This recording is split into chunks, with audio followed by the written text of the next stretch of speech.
guys, welcome back to my channel. If it's your first time, please make sure you subscribe and don't forget to turn on the post notification. So in today's video, I'm going to show you a very simple step of how you can make soft layered chapati from home. So I hope you're gonna like this video.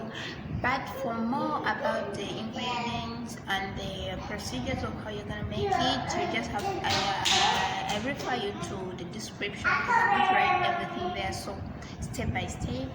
I don't want to waste a lot of time here, so let's start. Yes, so here we have already our ingredients inside. You can see the flour, eggs, and then we have our cooking oil there and some milk. So the procedure how I did this, like according to the quantity of chapati that you want, I just measured 2 cups of wheat flour, and then I added some eggs, and then I added salt, and then some cooking oil and milk.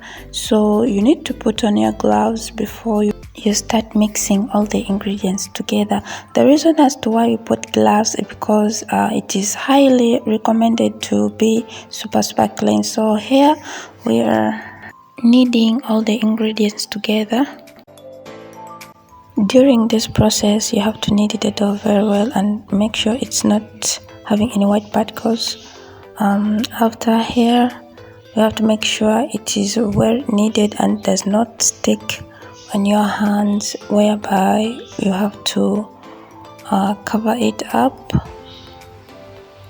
and let it sit for some good minutes, at least like 3 to 5 minutes. And in the meantime, make sure your dough is well covered to avoid contamination from insects or dust.